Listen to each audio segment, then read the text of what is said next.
വളരും തോറും പിളരുകയും പിളരും തോറും വളരുകയും ചെയ്യുന്ന ലോകത്തിലെ തന്നെ ഏക പ്രതിഭാസം കേരള കോൺഗ്രസ്. എന്നാൽ വളരാനും പിളരാനും കേരള കോൺഗ്രസുകൾക്ക് നാട്ടിൽ പിള്ളേരില്ലാതായാലോ. യുവാക്കളുടെ വിദേശ കുടിയേറ്റം ഏറ്റവും സജീവമായി നടക്കുന്ന ഇടമാണ് കേരള കോൺഗ്രസുകൾക്ക് ആധിപത്യമുള്ള പാലാ, കടുത്തുരുത്തി മേഖലകൾ. ഒരു വീട്ടിലെ ശരാശരി 2 മുതൽ 3 പേർ വരെ അമേരിക്കയിലും യൂറോപ്പിലും. പേരുകേട്ട പല കേരള കോൺഗ്രസ് തറവാട്ടിലെയും പുതിയ പിള്ളേർ 2 ഇല പോയിട്ട് റബ്ബറിന്റെ 1 ഇല പോലും കണ്ടിട്ടില്ല. സ്വന്തം മണ്ഡലത്തിലെ ഉഴവൂരും കുറവിലങ്ങാടും പോലെയാണ് മോൻസ് ജോസഫിന് ഇന്ന് അമേരിക്ക. അമേരിക്കയിൽ പ്രവാസ ലോകത്ത് ഏറ്റവും കൂടുതൽ ആളുള്ള അസംബ്ലി മണ്ഡലം കടുത്തുരുത്തിയാണ്. എൻ്റെ മണ്ഡലത്തിൽപ്പെട്ട ആൾ ഞാൻ ഉഴവൂർക്ക് പോകുന്ന പോലെ അല്ലെങ്കിൽ മാഞ്ഞൂർക്ക് പോകുന്ന പോലെ ഷിക്കാഗോയിലും ന്യൂയോർക്കിലും പോകാവുന്ന സ്ഥലമാണ്. കാരണം പറഞ്ഞിട്ട് കാര്യമില്ല, എൻ്റെ നാട്ടിലുള്ള പകുതി വോട്ടർമാർ അവിടെ നിൽക്കുകയാണ്. അവർ മുഴുവൻ എൻ്റെ നാടിൻ്റെ ഭാഗമാണ്. കുറച്ചുകൂടി താത്വികമായ അവലോകനമായിരുന്നു ഈ വിഷയത്തിൽ ജോസ് കെ മാണിക്ക് ഉണ്ടായിരുന്നത്. നമ്മൾ കണ്ടിട്ടുള്ളത് എപ്പോഴും മലയാളികളൊക്കെ സാഹസ്യരാണ്. പണ്ട് കാലത്ത് കുടിയേറ്റം എന്ന് പറയുന്നത് മലയോര പ്രദേശങ്ങളിലേക്കായിരുന്നു.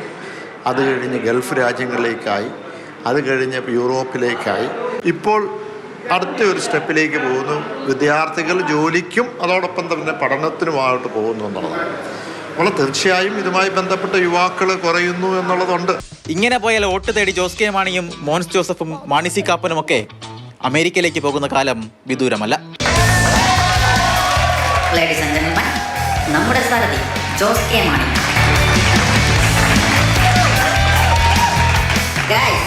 പാലായുടെ സ്വന്തം മാണി സി കാപ്പൻ.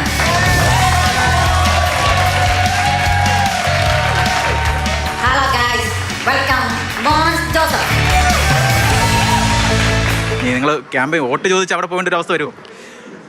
ഒരു പക്ഷേ ചിലപ്പോൾ പോയിട്ട് വന്നേക്കാം തന്നെ കരുതേണ്ടിയിരിക്കുന്നത്. കാരണം ഈ പറയുന്ന ഈ മേഖലയിലെ പല കുടുംബങ്ങളും നോക്കിയാൽ ഇന്ന് കാരണവന്മാർ മാത്രമേ ഉള്ളൂ. ഞാൻ പറയുകയാണ്, ഇപ്പോൾ UK-ലോ കാനഡയിലോ ഒരു കമ്മിറ്റി ഉണ്ടാക്കിയാൽ എനിക്ക് ആയിരക്കണക്കിന് ആളുകൾ കേരള കോൺഗ്രസ്സുകാർ അവിടെ ഉണ്ട്. അപ്പം അവിടെ വലിയൊരു കമ്മിറ്റി ഉണ്ടാക്കാൻ പറ്റുന്ന സാഹചര്യം അവിടെയുണ്ട്. വിദ്യാർത്ഥി യുവജന സംഘടനകളായ സ്റ്റുഡൻസ് കോൺഗ്രസും യൂത്ത് ഫ്രണ്ടും ഒക്കെ ശോഷിച്ചു. പക്ഷേ ഇതൊന്നും ഒരു പ്രശ്നമേ അല്ലെന്ന് പറയുന്നവരും ഈ നാട്ടിലുണ്ട്. കുട്ടികൾ ധാരാളമായിട്ട് പോകുന്നുണ്ട്. അതൊരു പ്രശ്നമാണോ എന്ന് ചോദിച്ചാൽ പ്രശ്നമാണ്. പക്ഷേ കേരള കോൺഗ്രസ് പാർട്ടിയെ സംബന്ധിച്ചിടത്തോളം അതൊരു പ്രശ്നമല്ല. കാരണം എല്ലാ തെരഞ്ഞെടുപ്പിലും കേരള കോൺഗ്രസ് പാർട്ടിയുടെ സ്ഥാനാർത്ഥികൾ നല്ല രീതിയിലുള്ള വിജയം വരുന്നുണ്ട്. പിള്ളേർ വിദേശത്ത് പോകുന്നു എന്നുള്ളത് സത്യമാണ്. പക്ഷെ അതുകൊണ്ട് പാർട്ടിക്ക് ഒന്നും സംഭവിക്കാൻ പോകുന്നില്ലെന്ന് കഴിഞ്ഞ കാലത്ത് നടന്ന തെരഞ്ഞെടുപ്പുകളൊക്കെ സൂചിപ്പിക്കുന്നുണ്ട്. എന്തായാലും കോട്ടയത്ത് നിന്ന് കുടിയേറിയവർ അമേരിക്കയിലും കാനഡയിലുമൊക്കെ കേരള കോൺഗ്രസിന് യൂണിറ്റുകൾ ഉണ്ടാക്കട്ടെ. ട്രംപിന്റെ നികുതി നയത്തെ ചോദ്യം ചെയ്യുന്ന കേരള കോൺഗ്രസ് അമേരിക്കയിൽ പിറക്കട്ടെ. ജോബിൻ തേക്കടിക്കൊപ്പം ഷിനോദ് ടി, മാതൃഭൂമി ന്യൂസ്, കോട്ടയം.